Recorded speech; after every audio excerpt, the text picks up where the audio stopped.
record the meeting. So there you go. Okay, morning everybody. Happy Wednesday. I'm going to have you, Claudia, lead us with this week's quote. Hey, all right. Working hard for something we don't care about is called stress. Working hard for something we love is called passion. Ooh. Take a moment to digest, right? That's so true. I mean, when you are working for something that you really love, oftentimes it just doesn't feel like work at all. So yeah, that totally resonates with me. Yeah, think about it. The cool spin around that is if you feel sometimes stressed out because of something, think about, do you really care about what is that you do? And if you do, then convert that stress into passion. I work hard because of, that reason, or that thing's really motivating. You know what? It's okay. I'm just maybe a bit overwhelmed or whatever, right? Mm-hmm. Or if you realize that it's not really, I don't even know why I got stuck with this task right now. It's not really important. I can, pay someone to do it, etc.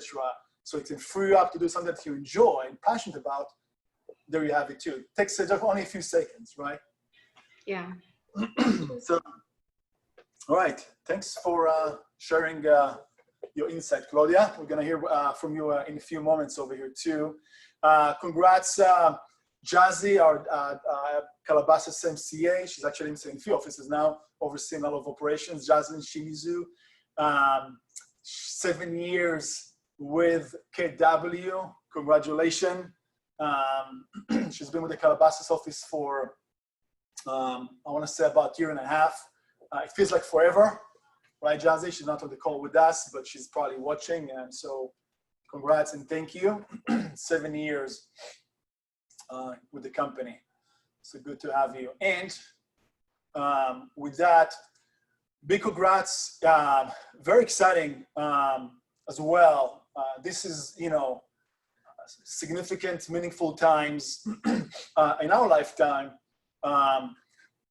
to lead many things in our life, but also leading, things that are bigger than us. And I'm very proud in behalf of our 3 offices, Coastal, West Side, and Calabasas, to introduce our regional social equality ambassadors, and of course also for each office. So and we have 2 of them on the call today with us. Claudia with the Long Beach office, and we have Sandra is not on the call today. She couldn't make it, with the West Side office, and Nina with our Calabasas office. So first of all, congrats from all of us, and thank you for our agents. You guys pretty much voted, without even getting any sense of direction or whatever. It was pretty amazing how many people at the same time voted for the same candidates, and that's how we went about choosing you guys. Reach out to you and ask, hey, do you want to be that person? And just feel wherever, probably also the email, but if you're not sure what it means, is KW pretty much, like many of the companies out there, as they should, took action, because of the recent, things that happened throughout the world, in the US, and around the world, like in a big, impactful way, and just leading the way with making a change through our people, to our people, for everybody. And we nominated social equality ambassadors for each office, and then some, those ambassadors then gonna go represent us, our offices in the regional level. And I know, not from our offices specifically, but some as well been chosen to represent us from the region in the national level. So once again, congratulations, and I would love to hear from you. Nina, you go first. Claudia after, and if Sandra gonna, happen to join us, she can go last. Just to hear from you, what what does it mean to you to be the our ambassador, our leader, our representative of social equality, and what does it mean to you? It means a great deal to me, Meny. I thank you so much, and everyone that I guess voted for me, and for Claudia and Sandra. It has been a crazy year, very trying times for all of us, and we need to have change. And when I saw Gary Keller come out and actually speak on behalf of like what had happened with George Floyd, and just like all of the protests and just everything, the movement that really has been going on for many years. It's just now people are actually starting to really wake up and understand like that there needs to be change. You know, there has to be change, and to be represented on that level and to be a part of it and to help people understand that we all need to treat each other as equal. We all, no matter what your sexual orientation is, preference, no matter what your religion, no matter what your skin color, we all need to treat each other with respect and compassion. And I really believe that there just needs to be a lot more education behind understanding people, being open to understanding what people went through, you know, being compassionate. You know, there is a problem. There is a major problem. There's clearly a major problem in our police force. And I don't think all police officers are bad, but there's definitely a problem. And we need to be a part of the change and helping. So I'm excited. I'm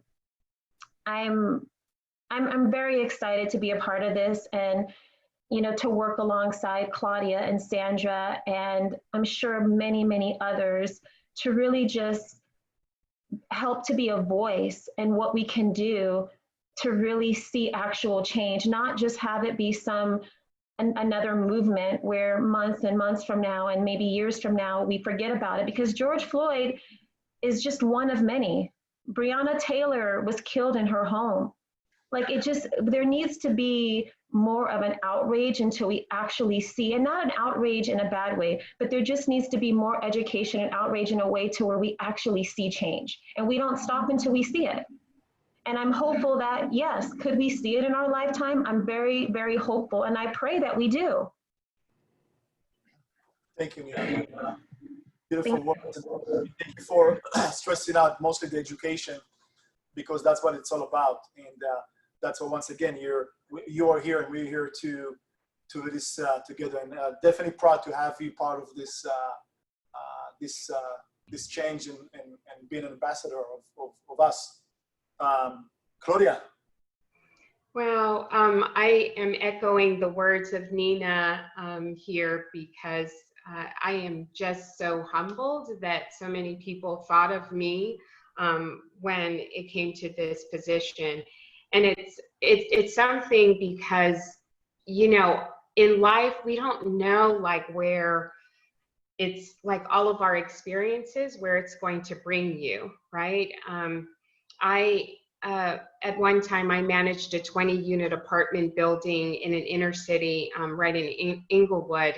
And I'll tell you, I remember that there was this woman, an older woman, who was on Section 8, Black woman. And she said that there was an issue with her plumbing. And I came into the home, and her walls were literally oozing like some kind of substance. And I was like, there's something wrong here. There's something more than your plumbing. And this one apartment building had so many issues. It was just like really left, and it was just like collecting rent. And so it kind of, you know, sparked me with, I want people to have good quality, you know, living standards, even though, you know, you may be poor, you may be in an area that's poor. And then I went into education. I was actually managing this apartment building while I was going to school. And I really have a strong belief for educational equity. And so I taught in inner city schools and even in jails, as many of you know. And that's where I got a chance to see another issue there with regards to equality, and especially the disparity between people of color being overrepresented in the jails and prison systems. And so it made me step up my game in a certain way, because I knew that the experiences that many of these guys had was that that teachers didn't think highly of them before. And so it's even now with this approach, like all of these experiences, being a mom, being a Black woman, having a son who's 14 and having to have the talk with him. And we can always discuss what does that talk mean. But all of these things really bring me to even what you were talking about is a passion. I don't know, why I went through a number of things, but I do know that I have to have and share my voice. I think that when you talk to people who you know and you get to hear their stories, that's where the empathy comes in, and where people can see, oh my gosh, I feel for what you experienced, right? And so that could lead us to our humanity. That could lead us to having an understanding that we're more alike than we are different. But when we say that Black Lives Matter, that is just, please understand, I've heard a lot of people that say, well, all lives matter. And that is just, of course, that goes without saying. But when you say that Black Lives Matter, we're saying that that's just the bare basic standard of it. And that's what Gary Keller, as far as this movement is remembering that 2020, it may not have been what we thought it was going to be when we first, celebrated on January 1st, but the focus is on looking at our awareness about humanity, our own humanity, about how we're treating others. Are we treating everyone with respect? And then bringing a focus, I think, even in this position as realtors, to the real disparity that we see in communities. Even when we're talking about gentrification in certain cities, for instance, how do we look at the people that are being affected in those communities? So there's a lot that I'm so excited to be in this position and to get a chance to work with Sandra and Nina and all of you, and just being a part of history. And that's, I think we're all going to look back and say, what did we do, right? What did we do to affect change? And this is our moment. So we need to be the change that we want to see. Yeah, well said, well said. Yeah, and once again, thank you both for being true leaders and be passionate about wanting to be part of something significant and contribute, because it's a pure contribution. And the best way to change is to lead change. And that's what you do. So we're gonna hear more about that, and we're gonna hear more from you as we go and grow. And it's new to all of us as well in that aspect. So thank you. And by the way, 2020 is exactly what I thought it will be. Different, full of opportunities, so I guess, we didn't know how it's going to show up, but it's all about how you look at things, right? Nina, Claudia, thank you so much. Sandra, thank you as well. She wasn't able to be here. We're going to hear more about that. Beautiful words. Next, we have Blake. Blake, our regional tech director.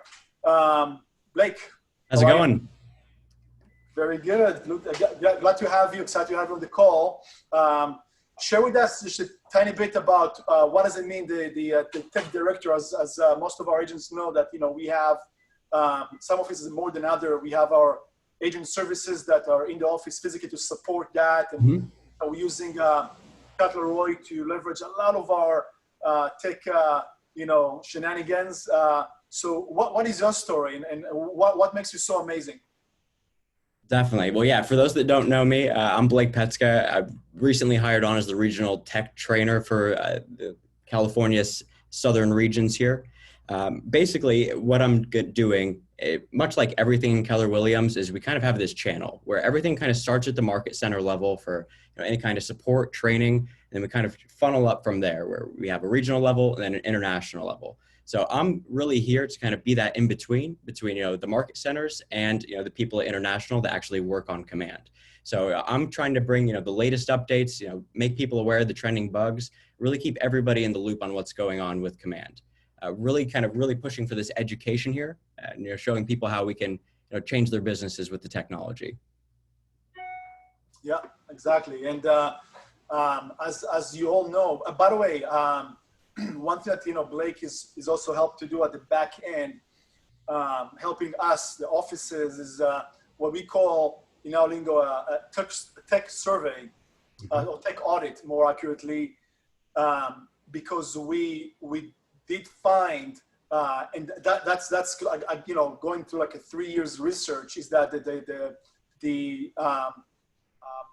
professionals out there, the realtors that using technology consistently, they are more of the structured professional, and their business keeps growing, specifically within KW, those who are using our tech, right, Blake? That's absolutely right. I think in this business, right, you can go a long way on charisma. You can definitely be successful, but the agents that take it to the next level are the ones that really systematize their business and really lean into these technologies that we offer. We have this amazing platform for free, and it's really helped agents save time, but also a lot of money. This free solution has given agents the ability to cut a lot of those expenses. Specifically in this environment, right, when every penny counts. It's a great tool to kind of alleviate some of those different technologies you're currently using. Right. What do you have a few things to share with us that kind of just want to do an overview? Go for it. What do you have? Definitely. So this is what I got. So there's 2 huge updates to command that are really game changing here. And so for maybe a lot of those agents that were a little bit weary holding out, you haven't dove in yet, this could be that opportunity where you make that change. So if you haven't gotten a chance to upload your database, tag it, segment it, now is going to be the time to do that. All kinds of resources to help, but let me kind of explain why. So the biggest change is going to be command mail. So over the weekend, this past week, a switch was flipped where any agent using KW command can now, compose a list out of your contacts, create a newsletter, and then send it out to your database. There's no longer a need to use MailChimp. I know that was kind of a big hangup that we've been dealing with for the past couple of years. And so that obstacle has now been removed. Every agent now has 5,000 free emails that they could send out to their database every single month. This is huge, right? So, before we were just dealing with smart plans and that side of command where, systems and, automated drip campaigns, but this kind of gives us a new opportunity here. This is where we can actually be sending out newsletters, advertising our open houses, advertising, new listings that we have coming up, even sharing some neighborhood data with people inside of your sphere. So this really opens up the kinds of touches that are available all using that KW command technology. No longer a need for that third party. That's something that really sticks out to me. Yeah, and that's huge. And the beautiful thing about command, I mean, the evolution of KW, this company since the 80s was always one step ahead tech-wise. Back in it is not such innovative technology as today, but always one step ahead with like what they give to the agents, right? Yeah, exactly. So the way it's explained to me, which really clicked, right? It's, for years, the Keller Williams model has been to, give agents the best education, the best training possible. So now that, KW's kind of switched to, being almost a technology company, that mission is now to put the #1 technology, the best resources in the hands of its agents. And so that's where we have command and the consumer app to go along with it.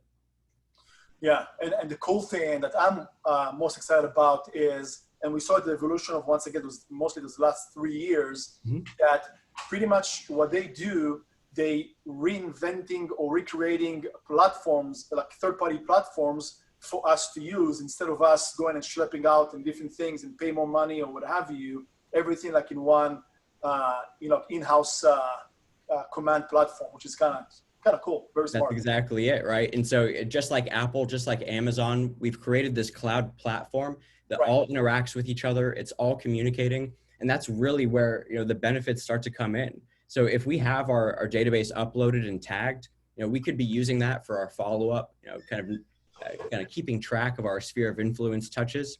But now using that same database, we're now sending emails. So there's a lot of these different kind of things that all spiderweb into each other, that now that we've built this platform, we can take it, as high as we want to. We're not limited by these other technologies. So everything that we're creating is, it's a direct impact of what we're able to do on our own software. It's huge. Yeah. Very, very good. What else? One more thing. Yeah. So kind of along that same sense, right? So we're using tags to, add people to lists so we can kind of start to get our segments. The other way that we can do this is through smart plans. So if you've used smart plans before, you kind of have a sense of what's going on there, right? We had a few templates by KW and we could create our own. I actually kind of want to share something here. This is a little insight. So this feature, right now, it's just available for labs advisors, regional tech trainers, but pretty soon here in the next few weeks, it's going to be open to all agents. And so this is going to be inside of all of your commands. So if you've never logged into command before, this is probably going to look really weird, might not be able to understand, but if you have seen command before, this is going to blow you away here. Let's see, do you mind stop sharing your screen real quick so I could throw mine up? Perfect. Yeah, go for it. Appreciate it. All right, so this is command, right? And so this is the smart plans tab. And we have this library. This is what we've had before, where the neighborhood nurtures, quarterly call plans, 8x8s. Right. But the next phase of this, and really where this blows open, is right here. So we're now going to allow agents to upload their own smart plans. So that means that in California here, you could replicate, a buyer's 60-day smart plan created by a mega agent in KW Grand Rapids. If you're on a team, this allows you to share your smart plans with the entire team. Kind of piggybacking on just what I love about the KW culture and just really that collaboration, we're now able to take all these things that you've seen success with, and you're able to now replicate that with your own business. And so now kind of tying back to the contacts, right? Having your database uploaded, even if we add these smart plans and we have them available, if we don't have our contacts in there, we're gonna kind of have a few hurdles to kind of overcome here. But if we have everybody tagged really nice, we can kind of use those segments in that different kind of direction to really tailor our follow-up specific for the people inside of our database. We're really trying to avoid the one-to-all messaging. We really want it to be one-to-one. Very personalized, very purposeful, and that's really what we're going to see here with these smart plans. And now that we don't even have to, type it in and replicate it, we're just going to be able to start using a lot more content here, making the whole process a lot more streamlined. So smart plans are honestly my favorite part of command in general, and this is huge. This really changes, the capability that we have, and I think this is probably the #1 feature that I'm looking forward to this year.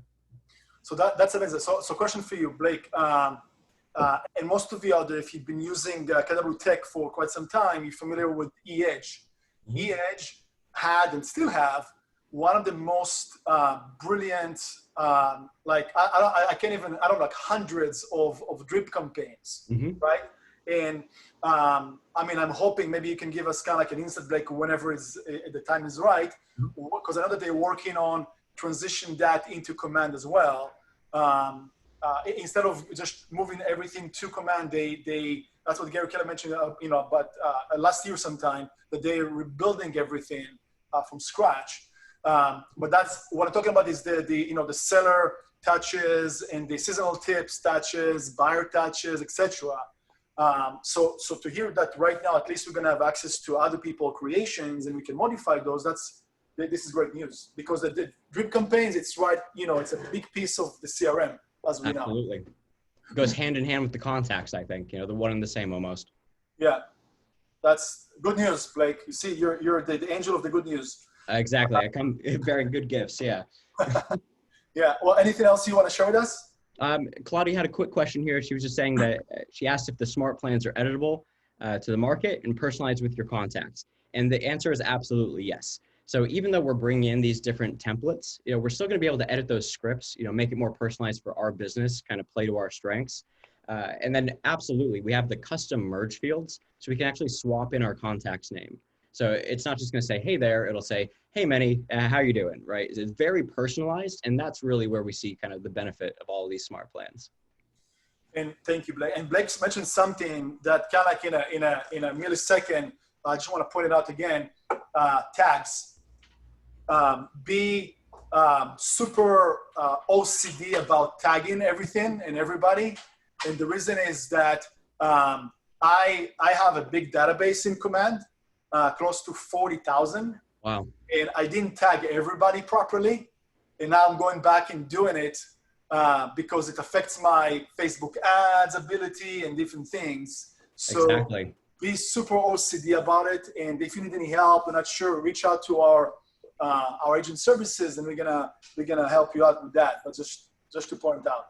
That's one of the best points I can make. A lot of these other applets that kind of piggyback from the contacts, it's very organizable if you have tags. So if those systems are in place, setting up an email will be no problem. You know, creating a Facebook ad and targeting it to an audience, no problem at all. So setting up that groundwork at the beginning, a little bit tedious, but it sets you up for success in the long run. Awesome. Let's see if we have any other questions. I don't see anything yet, but feel free. And if you're out there, once again, we have amazing tech people in our offices, Kim and Patricia. They're very helpful. But you know, if there's anything that we don't know, this is the guy we're reaching out to, Blake. Absolutely. I'm excited to have you more and more part of our meetings. And Blake is also doing a lot of classes online, part of the For Living group. Great sessions, so make sure to opt into those as well and check it out. So, Blake, thanks for the time. Absolutely, thanking for having me. It was great talking with you guys. Yeah, and you're welcome to stay if you. Absolutely, yeah, I'm gonna hang around for sure. Cool. All right. So let me show back my screen, and now wait for it. What's going on? Where am I? Why is it like How that? high is that? Who's that? Why do you? How long have you been a horse? Why are you talking to me? Forky ask a question. I don't know. So that's in the opening to the broker's moment. I had to do it. I got it from a 6-year-old. That was a favorite thing. I'm like, that's gonna be a cool opening for a broker question. Like, I don't know, right? So with that, hopefully the brokers will like it. By the way, they're probably gonna kill me afterwards. No, it's pretty funny. Oh, Richard's there. Okay, good. All right, so Rich is on the call. Richard, thanks for joining. I know that we had our TLs prepping to pitch what you have next. So you have a few things that you want to touch, and I'm also going to add some content, kind of a quick overview on a few things. So all yours, Richard. All right. So regarding the coming soon, just remember you have to have a valid listing contract to do the coming soon. There few agents have been trying to put them in the MLS without that. CRS has their own coming soon form. Stephanie, is there a coming soon form? What do you do with your MLS? The coming soon has to start at the beginning of the listing. Oops, sorry. At the beginning of the listing period. So if the listing period is July 1st, for the next 6 months, then coming soon starts on July 1st. It can go up to the 21 days. You have to submit your listing to MLS? You know what? Yes, you do. Okay. Yeah, So, because it's part of the listing period. It's all inclusive. It's not prior to the listing period beginning, but it's from when the listing period starts. okay. I think that Rich said that you have to submit the first page and last page of the contract. Well, he if we're going to exclude it, so he just wanted to reiterate that they have to send the signed SELM along with the first and last page of the listing agreement to the MLS within 2 business days. Okay. And so far, PR or CRMLS doesn't require that. They just have a form to fill out online. So a little bit different. We're going to do a better class on that. There's a couple other questions I have of CRMLS and the new paragraph 7 of the residential listing agreement. I could not get any answers today from them because if on section D, if you put a date in there, I read it as you don't need any kind of SELM. I read it that you don't need to do anything at all, but I can't get a straight answer out of MLS yet. I tried 3 times today. So I'll get a better answer for everybody, hopefully end of the week at the latest. Yeah. What else is on our list? No, that's just two things, unless you have anything else to add, or Stephanie? No, like I said, just Rich wanted just to make sure that when you're excluding a listing doesn't have, excluding a listing and a coming soon are 2 different things, right? So to exclude the listing, that's when you have to have the signed SELM along with the first and last page of the listing agreement and within the 48 hours. Okay. And CRMLS has a coming soon form that's available through Zip Forms. Yeah. Awesome. Anything else, reach out to me. I'm here. Thank you, guys. And then I'm gonna, with that, I'm gonna share more stats, and we're gonna have Alex, our Long Beach lender, also jump in and share some insight from the mortgage side. But the most recent stats, this is, as you can see, up to 6/24, not even a week ago. As you know, if you follow the, specific news that benefits you, not opinions, but the real news. So just to bring to your attention, like we don't do a lot of, COVID news, if you may, but just to point out a few things that the spiked in California, in the US overall, it's only increasing on a daily basis. So this thing is not going away. And the crazy part about it is, almost 4 months ago, 3.5 months ago, we got this thing that called stay-at-home order, if you remember, right? Like mid-March, and we did follow through, and then it evolved into face mask and all kind of crazy stuff. And who would guess, right? Now today we are not as restricted as we were 3.5 months ago, but we have way more cases and more risk out there than it was before. What point am I trying to make? That just keep be on top of your game when it comes to protect yourself, and follow the rules and the guidelines to protect others as well.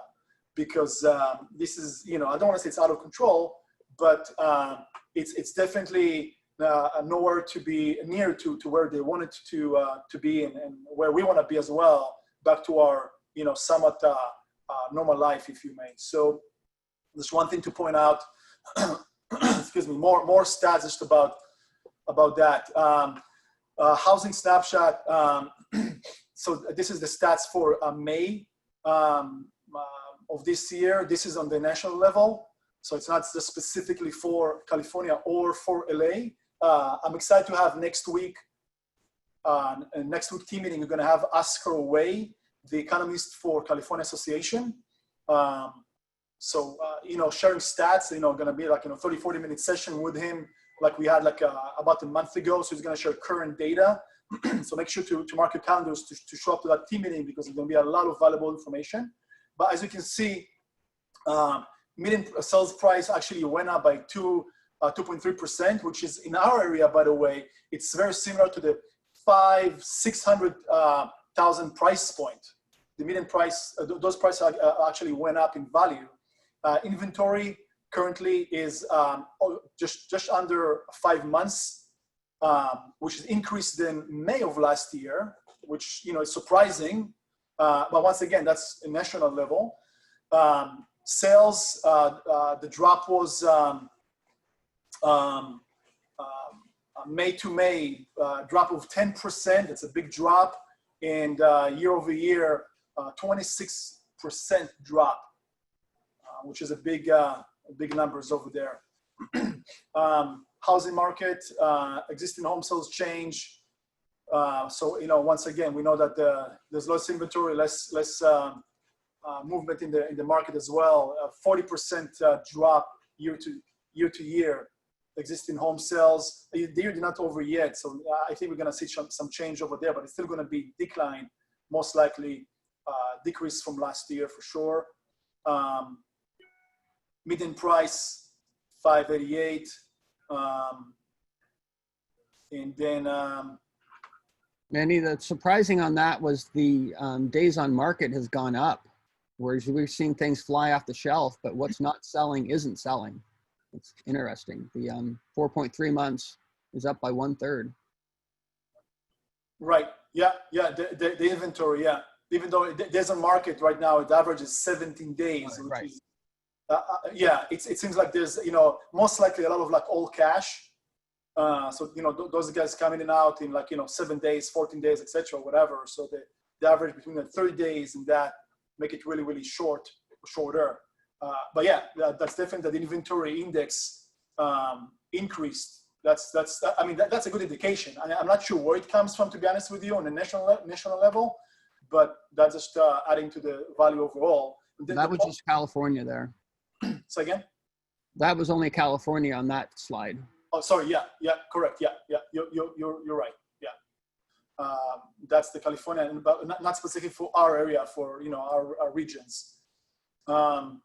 Active listings, drop of 30%. We know that.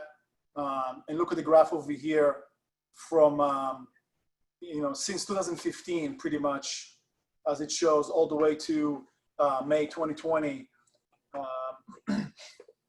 But we do see right now increase through our escrows mostly, and also like listings and buyer. There's a big increase, so that's a bit more encouraging. Forecast for the rest of the year is a sharp decline in sales this month, or the last couple of months, but it's going to bounce back in June. Once again, as I indicated, we definitely see pretty interesting recovery. And in some of our offices, we actually have more, the numbers are higher than last year. So that's a good indication right there. So that's why, we're doing our best, and I'm reaching out to you, whoever is watching, send us an email, text, call us, whatever you think that, going to bring you value, we'll bring it to the platform. The good speakers, the trainings and whatever, and the team leaders behind the scenes working nonstop, and the brokers about what kind of content to bring you guys to educate you and keep you motivated. So you're not gonna drop the ball and say like, it doesn't work. It's whatever. It's only a little dip in the history, right? In your history, in our history of a crisis, if you may. So stay on it. Don't drop the ball, because there's so much opportunity. I can't even go back to the other slide there. Leslie Appleton Young's concern, the next one, sorry, where you've got the read. Yeah, she's concerned into September if it's going to be a W or that kind of recovery. She said it's all going to depend on how hard the governor cracks down the next month or so as to how it's going to be a V like this pretty much, or a W with a bigger drop. So stay home, keep your mask on. That's really the key. We don't need to expand this, she said. Right, yeah. Yeah, and then the forecast for home prices will likely remain soft, not big of a change over there. But once again, in some price point, there's actually increase, as I mentioned to you. And with that, let's give it to Alex, our senior mortgage advisor and NAL Financial in Long Beach. Alex, how's it going? Hey, thanks, Meny. Going well, thanks. Hi, everybody. Good to have you. Hey, so today I get a lot of questions from agents as well as clients on how to mitigate the buy before the sell. So I wanted to quickly touch on that. I thought it was, I did a video on it a few weeks back, and I have some slides that I prepared that Meny is able to include here. But basically, there's 4 options that I'm going to present as quickly as I can on how to use some money that's in your house to then go and buy the next place before you sell, so that we don't have to write contingent offers. Yeah. The first one would be using a home equity line of credit. This requires you to get out and get a home equity line of credit on your current house, so to have the foresight that you want to go and buy a new place. These are like credit cards on your home, so that you don't have to pay on the money if you don't borrow it, which is nice, but they're also riskier loans where they don't have ceilings on the interest rates, and the payments are interest only. So someone would want to use this more as a short-term fix. The next slide, Meny. The other one that you can do before you go and buy a new place is you could take some cash out of your house. Let's say that you have some equity and you want to potentially go and buy a place or and then keep the current house that you have. This would be the route to do that. Take some cash out for the down payment, have the cash in your bank, and then go and write the offer on the new place. This is safer because you can do this on a fixed term. You can have the money in the bank, and it just ends up being, in my opinion, a better way. But you have to pay on that money the moment you get it out, whereas the HELOC, you don't pay until you borrow that money. So those are the two options to using the cash. The next one that Meny is about to get to is a bridge loan. This terminology gets thrown around a lot. These loans don't get done very often, though. They are pretty difficult to do, pretty expensive, and more so what they are is when someone has a lot of equity in a home and wants to go and buy another place, it puts one loan across those two properties. So that's the terminology bridge right there. It's bridging the gap between, selling the first house and buying the new one. But you really have to have a ton of equity in the place that you intend to sell. The loans are, the rates aren't horrible on them, but they're expensive to get. There's points to obtain them. So it's for a very specific scenario. Someone, buying a $500,000 house and selling a $500,000 house with, maybe $100,000 of equity across the two of them. This would not work for. And then the last one, which is really one that we do a lot and it is something to consider, is let's say that you want to go and buy a new place and you have a little money in your 401k, you have a little bit of savings, you could potentially get blessed some money from a family member. You would buy the new place with lower down payment.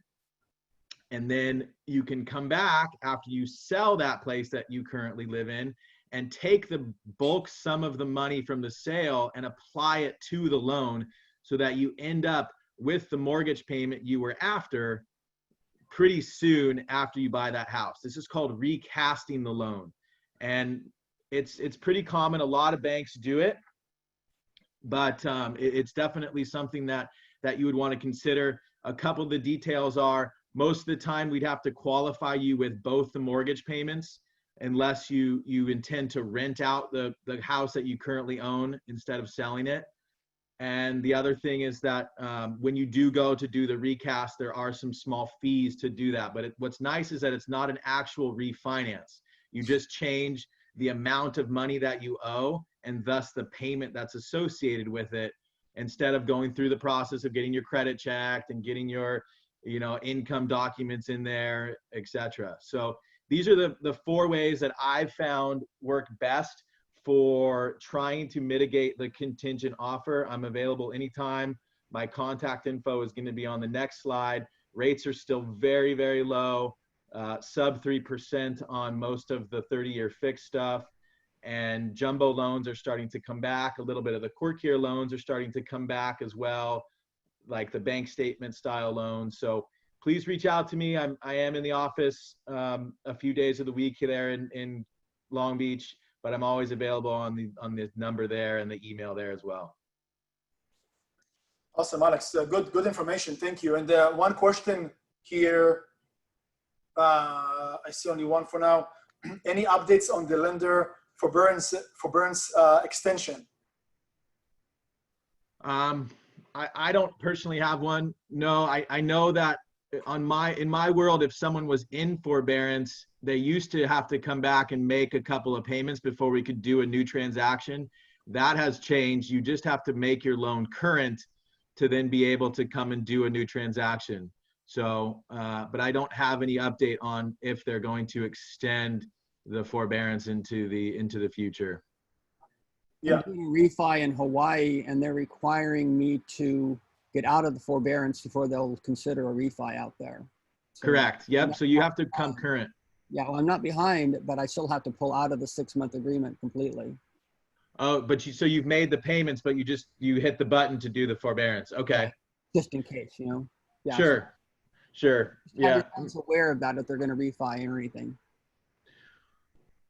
Definitely. I mean, and also purchase, right? So a lot of the time, the people that are doing deferments aren't aware that those sometimes look like loan modifications on your credit. So forbearance versus deferment are two different things. Make sure that if you're giving advice to your clients, they understand that if they do a deferment, it might reflect negatively on their credit and affect their ability to get financing in the future. So deferments are not good. The forbearance is okay. The deferment is something I'd steer clear of. Yeah, and I would even say, you you use the words I believe or I think, but I'm not 100% sure how I'm going to put you. Hold on the line. Let me get my lender on the call for a minute and ask all the questions. So you guys, the pros will give them the right advice, right? That's the best. Exactly. Yeah. Alex, thank you. Good information. Hold on for a second. Look at the chat for a second, see if there's more things that you can address.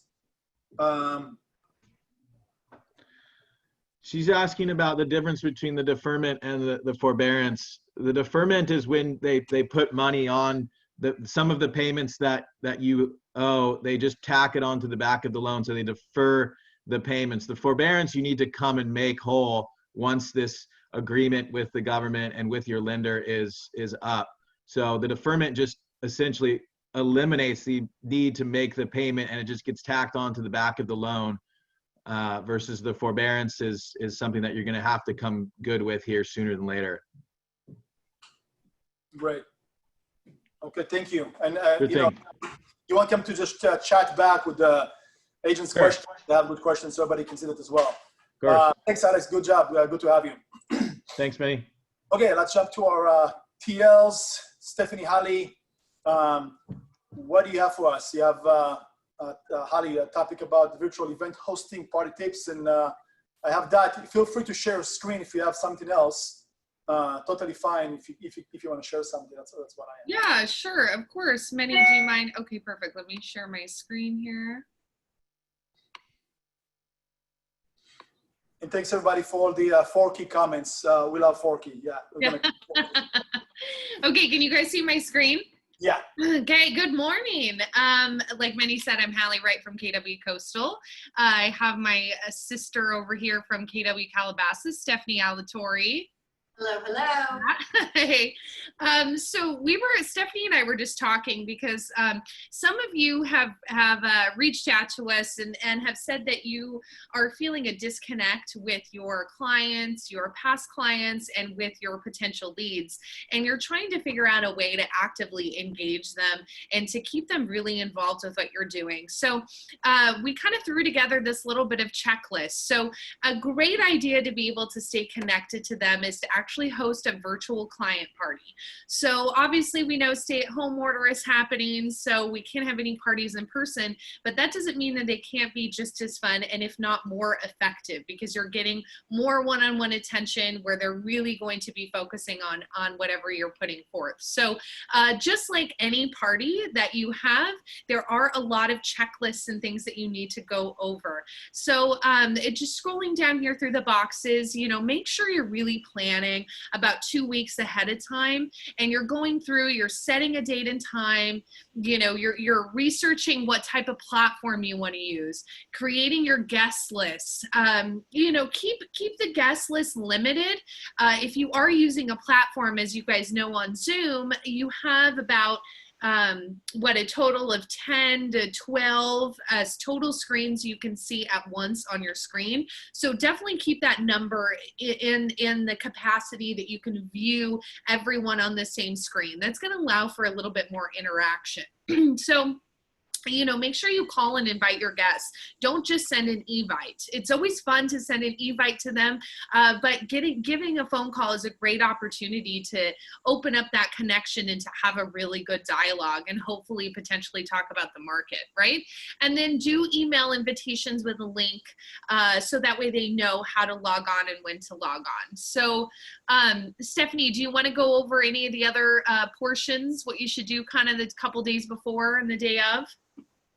Sure. So, we always like to get together and have a party, and we just always have to keep reminding people and just have to have the mindset, we can pretend that it's in person, but it's virtual. So it's basically a lot of the same steps, right? So, 1 or 2 days before, just check in with the invited guests who haven't yet responded, because you know how busy we all are. Sometimes, a text message or an email will get lost in the mix, and you're like, oh my God, I totally forgot. And so, just check in with them. Or you can even, like with Canva, a lot of you guys are using Canva too for your flyers, right? Put together a quick little flyer on Canva, and you can even be texting that in addition as a little, it's all about promotion. So, just send out another reminder email, decide what you would like, what venue you would like to call in from, right? So you can, with all those fancy dancy little, what do they call it, background things? You can be in Hawaii, you can be in San Francisco, what have you, and then you can decide what you're promoting to eat and drink. You can have your little bar on the side set up, woohoo, and do that and just really promote and just have fun with it, right? It's all about imagination and having a ton of fun. Mm-hmm. So the day of the party, get set up. I mean, just like I said, just pretend it's really happening, because it is really happening, just virtually really happening. So, get there, greet each guest and say, come on, say, hey, good morning, good afternoon, what have you. And then just enjoy and, like I said, meet and greet. And then when you guys have a good time, and then thank them all for coming, right? Thank them for the business and the referrals and the enjoyable time. Mm-hmm. Yeah, and make sure you're sending notes, right? It's all about the follow-up. So, you can still send cards in person. That's something that's still really effective. But just make sure you're really following them and really making sure you touch them after the party. So just a couple of ideas, excuse me, that you guys should research. There are dozens and dozens of ideas that I don't see anyone doing. So a really fun platform is called Trivia to Go. It's actually a national platform where they do give out prizes. They have anything from the Office trivia to Friends trivia to Star Wars trivia. It's only $10 for a team to participate. So you can host it for all of your friends via Zoom and actually compete. It's super fun. And, you can always have live music. We've had that before for our happy hours. Host a book club. That's another fun one that we've kind of moved away from that I think not a lot of people are doing. And then the Jackbox games, that's always a blast. There's a lot of trivia questions there if any of you guys like Trivial Pursuit. Drunk Pirate.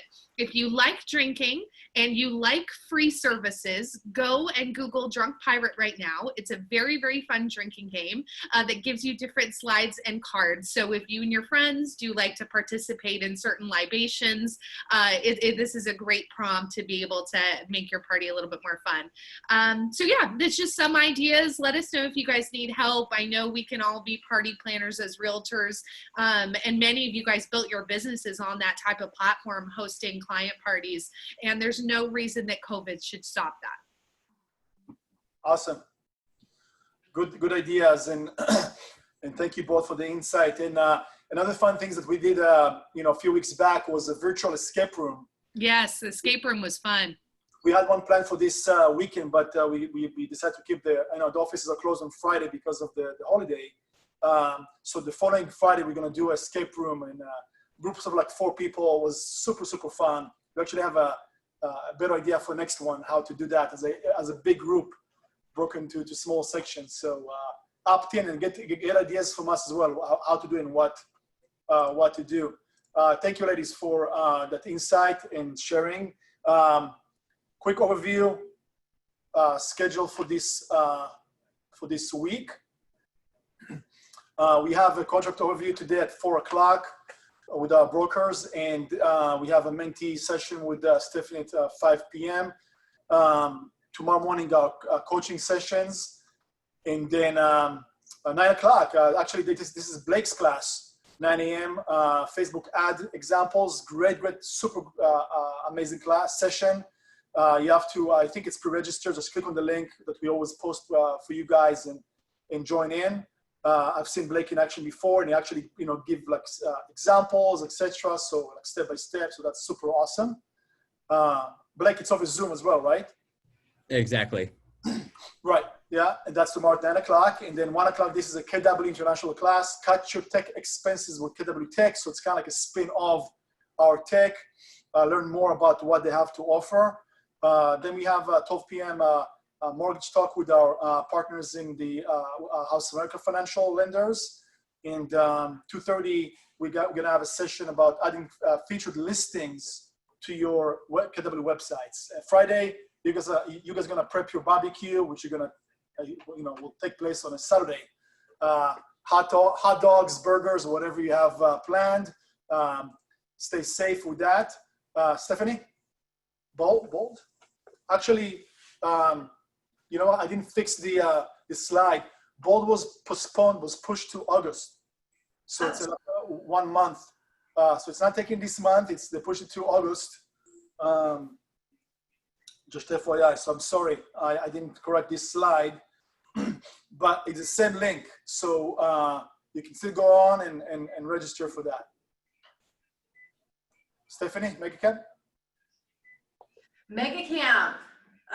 Man, we should be on a plane going to Austin for Mega Camp. Almost there. I mean, Austin, what did I say? Austin. Anyway, so yeah. Mega Camp is just an amazing opportunity to go in and see all the different tools and hear, state of the market and all that stuff from Gary Keller and all the powers that be. And it's virtual. It's virtual this year. So I highly, highly recommend it. Yes, we're not able to go to the country bars, but we can maybe do a virtual country line dancing, to make up for it or something like that. But it's definitely one that you don't want to miss. Like I said, they roll out the new and improved, and it just keeps you up to date onto the amazing tools that KW has to offer. So definitely highly recommend you guys attending this year. Yeah, and I just dropped on the chat the link that you see on the screen right now. So just sign up. It's not to register for the actual Mega Camp. It's just to sign up to subscribe to the news, when it's going to be, what content it will take place, cost. It's going to be way more affordable than flying out to Austin, hotel stay and etc. and admission. But the content is going to be super, super mind-blowing. I'm looking forward to that as well, to learn and to attend that. And with that, anybody else has anything to share before we're gonna say goodbye to everybody? Okay. All right. Okay, everybody. Happy Wednesday. Thanks for participating, and stay safe and keep engaging and go get business. It's happening. Proud of you. Keep pushing. Bye, everybody. Bye, everybody. Thank you, everybody. Good job. Good call. Stephanie, thanks, Richard. Claudia, proud of you.